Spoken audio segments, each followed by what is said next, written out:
Late A1, A2, A3, B and AP। पहले एक open challenge आप सभी स्टूडेंट के लिए।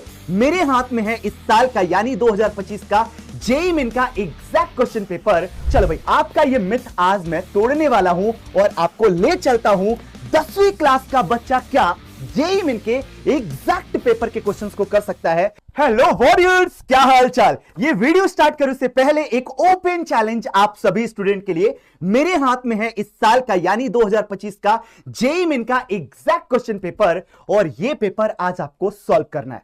अब आप सोच रहे होगे कि सर हम तो 10वीं क्लास के स्टूडेंट हैं, ये कैसे पॉसिबल है कि हम इंडिया के सबसे टफेस्ट एग्जाम जेईई मेन के क्वेश्चंस को तोड़ पाएंगे। It sounds quite challenging.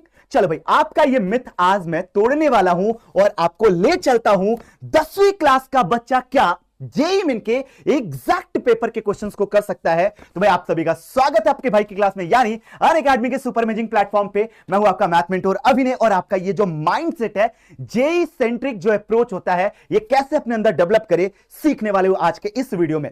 तो भाई यहां पे ये सीरीज स्टार्ट कर रहा हूं और आइडियली इसमें इस साल के यानी 2025 के जेईई मेन के एग्जैक्ट पेपर के क्वेश्चंस को लेकर आऊंगा और मेरे साथ आप इनके सवालों को धुआंधार रापचिक तरीके से अपने रडार में रखकर तोड़ते हुए नजर आओगे। चलिए, आपका ये जो परसेप्शन है इसको धीरे धीरे करके तोड़ना स्टार्ट करते हैं। एक सवाल है हमारी स्क्रीन पे जो कि है जेईई मेन 2025 2 अप्रैल शिफ्ट 1। भाई जो फेज 2 का एग्जाम हुआ था तो सबसे पहला डेट यही था और इसके क्वेश्चंस को क्या 10वीं क्लास का बच्चा सच में तोड़ सकता है। देखो भाई क्या लिखा है, late A1, A2, A3, B and AP। भैया हमारे पास AP के कुछ टर्म्स दिए गए और साथ में दो इंपॉर्टेंट कंडीशन भी दी गई है। कंडीशन नंबर 1 है कि भाई हमारे पास summation of k equal to 1 to 12। भाई इसका मीनिंग आपको थोड़ा बहुत तो आता होगा कि भाई समेशन साइन का मतलब होता है चीजों को जोड़ना।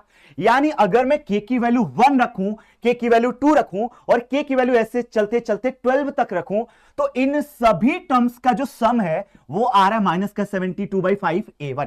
बहुत बढ़िया। जहां पे बात बोली गई भैया A1 यानी पहला टर्म आपका 0 नहीं हो सकता। दूसरी कंडीशन है कि हमारे पास summation of k equal to 1 to n, यानी अगर मैं n नंबर ऑफ टर्म्स का सम निकालूं तो वो आ रहा है 0 के बराबर। तो बोला है कि इस दशा में आपके n की क्या वैल्यू होगी। अब भाई अगर इन्होंने AP के बारे में बात किया है तो क्यों ना मैं यहां पे जनरल टर्म में जो आपका AP है A1, A2, A3, A4 से लेकर कुछ टर्म्स लिख लूं और बोलूं कि ये सभी टर्म्स आपके AP में होंगे। अब बात इतनी सी है कि AP में मैं यहां पे इसका कॉमन डिफरेंस प्री डिफाइंड रखने वाला हूं और बोल देता हूं भैया कि इस दशा में जो आपका कॉमन डिफरेंस आ रहा है वो आ रहा है A2 माइनस A1, या मैं बोल सकता हूं AN माइनस AN माइनस 1। कहने का मतलब है कि मैं इसका कॉमन डिफरेंस को स्मॉल d लेकर पहले से चल रहा हूं। These are the pre assumptions. भाई AP दे रखा है, मैंने कॉमन डिफरेंस d मान लिया। अब चलते हैं कंडीशन के ऊपर।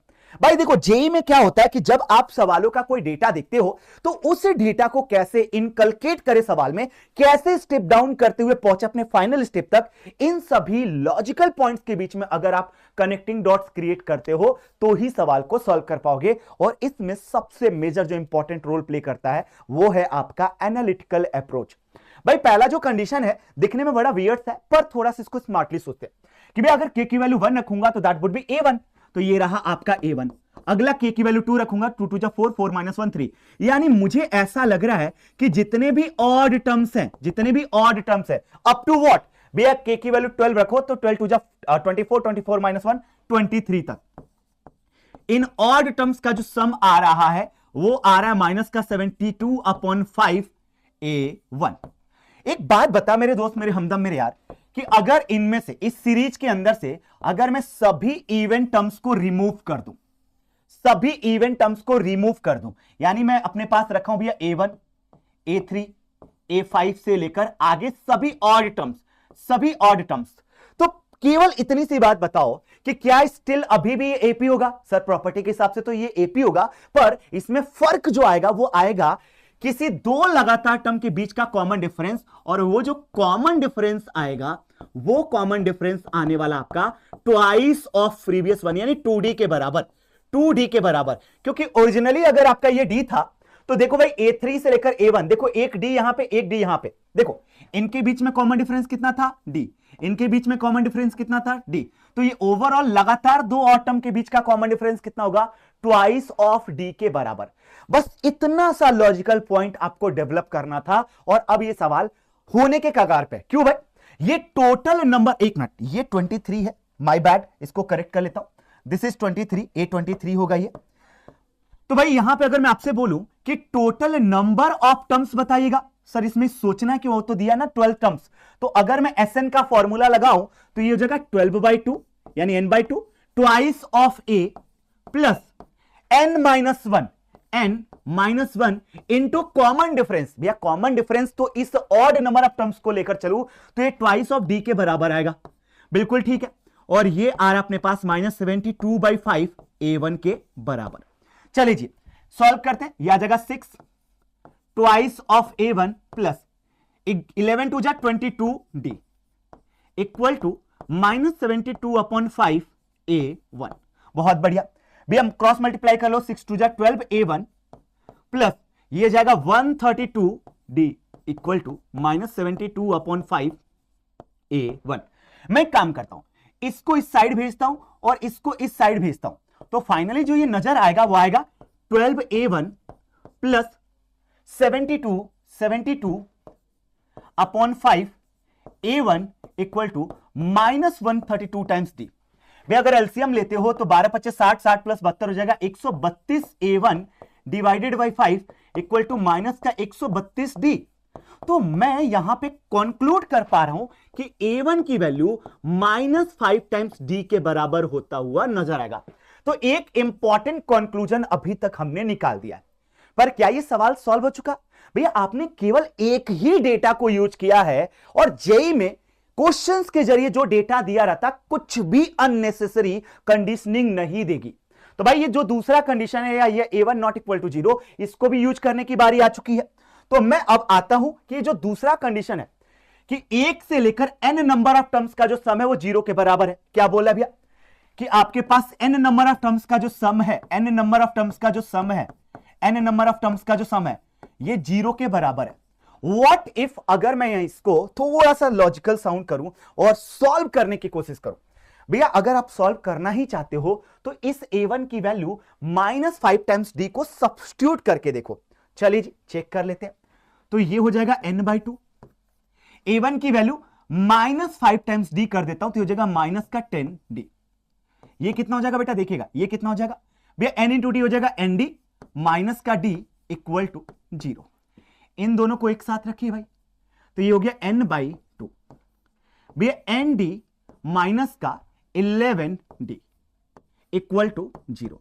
अब थोड़ा सा स्मार्टली इसको चलने की जरूरत है भाई। देखना व्हाट इफ अगर इनमें से d को कॉमन ले लूं तो n-11 into D equal to 0। एक बात बताइए कि बोला कि a1 नॉट इक्वल टू 0 है। अगर आप देखो भाई तो बोला कि a1 नॉट इक्वल टू 0 है, तो a1 की वैल्यू कितनी थी भाई, माइनस का 5 times d not equal to 0। तो क्या मैं ऐसा बोल सकता हूं कि जो कॉमन डिफरेंस d है ये कभी 0 हो ही नहीं सकता? अब आप कॉमन सेंस लगाओ कि मुझे एपी बनाने के लिए कुछ तो नंबर ऑफ टर्म्स चाहिए। एपी बनाने के लिए एक या एक से ज्यादा टर्म्स चाहिए। भैया आइडियली एपी जो बनता है वो मिनिमम 3 टर्म से बनता है, 3 टर्म्स होंगे तभी आपका एपी बनना स्टार्ट होगा।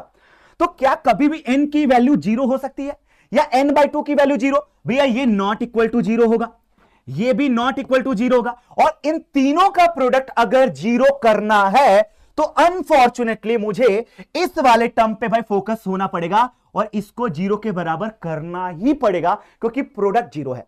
These points are called the critical thinking और यही इनकलकेट करो अपने लॉजिक के साथ।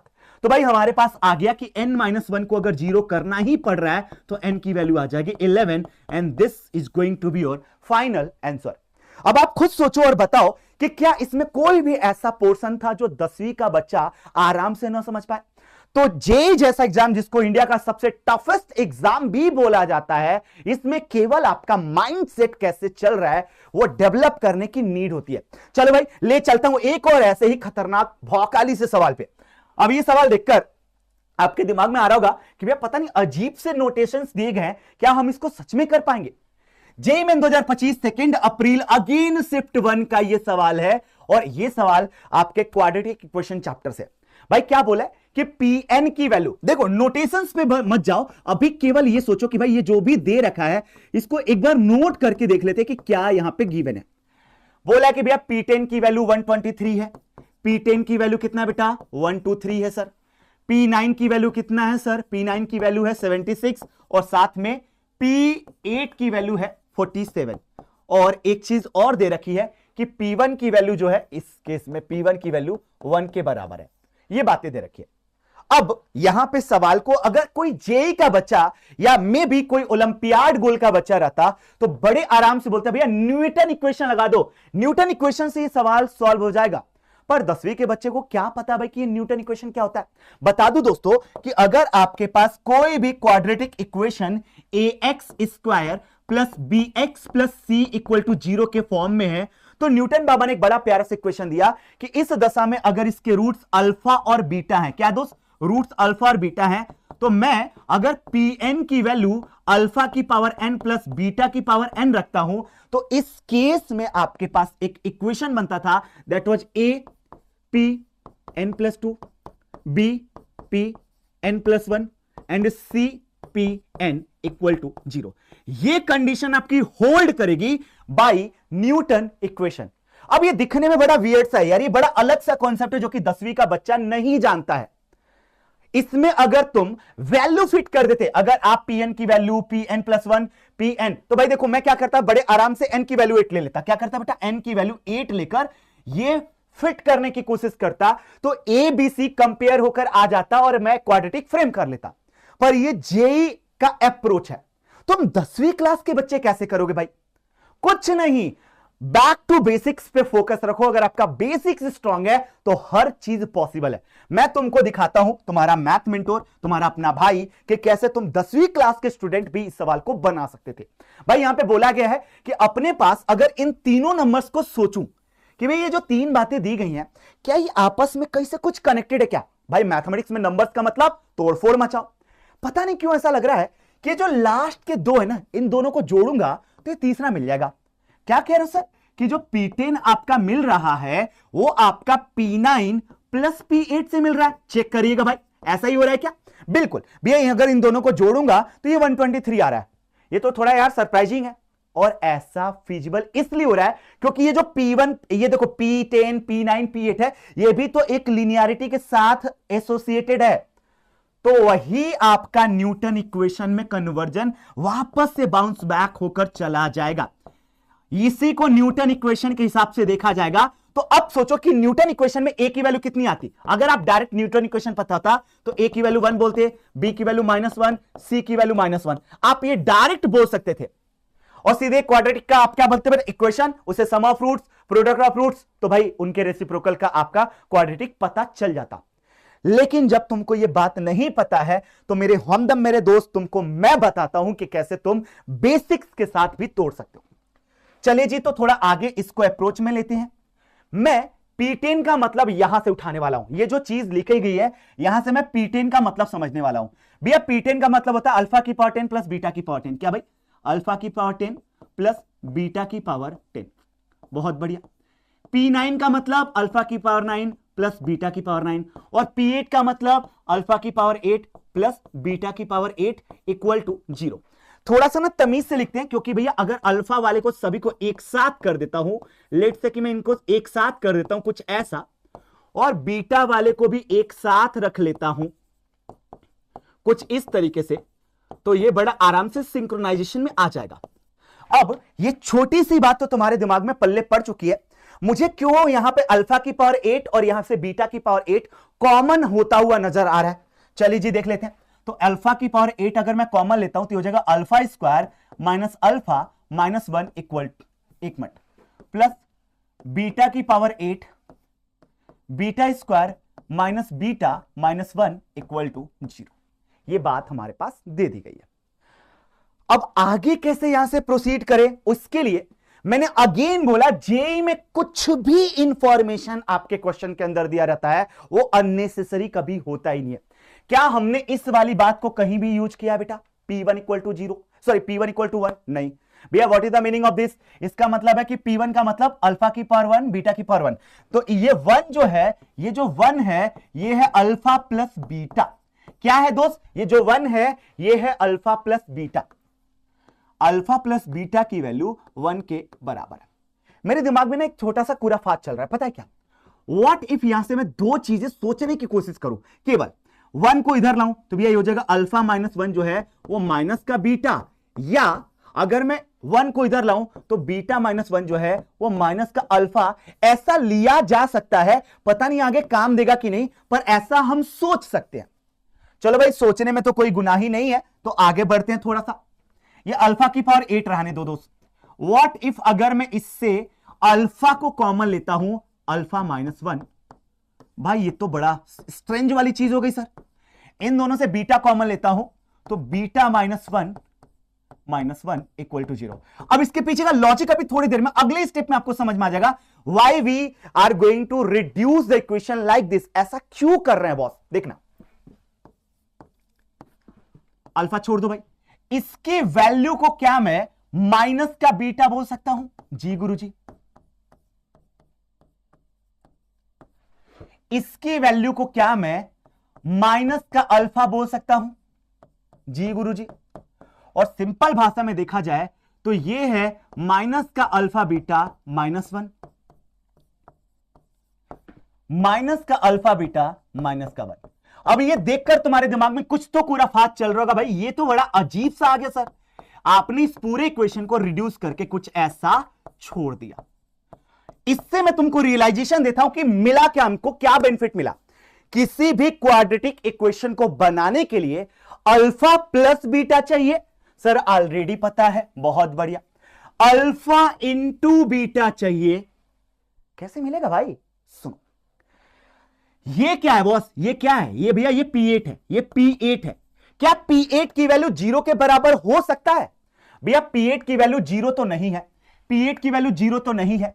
यानी अगर दो चीजों का प्रोडक्ट आपको इशारा कर रहा है कि वो 0 के बराबर कर दो और ये नॉट इक्वल टू 0 है, तो भैया अनफॉर्चुनेटली इसको 0 होना पड़ेगा। अगेन आपका वो क्रिटिकल थिंकिंग का मामला यहां पे आता हुआ नजर आ रहा है। तो भैया इसका मतलब आप ये कह रहे हो कि ये जो चीज आपने लिखी है ये 0 के बराबर करेंगे तभी दोनों का प्रोडक्ट 0 आना चाहिए। बिल्कुल सही सोचा आपने। यानी अल्फा इंटू बीटा कितना आ जाएगा बेटा? माइनस का 1। एक बात बता मेरे दोस्त, मेरे हमदम, मेरे यार, कि अगर तुझे ये दो बातें पता चल गई हैं तो इससे क्वाड्रेटिक इक्वेशन बना सकते हो। सर बना तो सकते हैं, पर किसके लिए? सर सवाल है कि वो इक्वेशन बताइए जिसके रूट्स 1 अपॉन अल्फा और 1 अपॉन बीटा है। चलिए जी बना लेते हैं सर। तो यहां पे हमारा फाइनल रिजल्ट आएगा x square minus sum of roots into x plus product of roots. खत्म। अब देखो भाई क्या बनेगा, यहां से देखो सॉल्व करने पे, x square minus alpha plus beta upon alpha beta into x 1 upon alpha beta equal to 0। केवल वैल्यू चिपकाओ बॉस, केवल वैल्यू चिपकाओ। मैं देखो यहां पे रखता हूं एक्स स्क्वायर माइनस, भैया अल्फा प्लस बीटा है 1 के बराबर, अल्फा इंटू बीटा है -1 के बराबर, तो 1 अपॉन -1 एक्स प्लस, भैया अल्फा इंटू बीटा है -1 के बराबर, 1 upon -1 equal to 0। Final equation आ गया एक्स स्क्वायर, दोनों का plus x -1 equal to 0। So this is going to be your final equation, जिसको मैंने यहां पे मार्क कर दिया व्हाइट कलर से। This is your final equation x square plus x -1, और यही रिक्वायर्ड था। अब मुझे आप लोग खुद सोचो और बताओ कि जो सवाल मैं यहां पे आपको दिया हूं, क्या ये सभी सवाल आप लोगों को एज अ चैलेंज एक्सेप्ट करके ट्राई जरूर करना चाहिए था?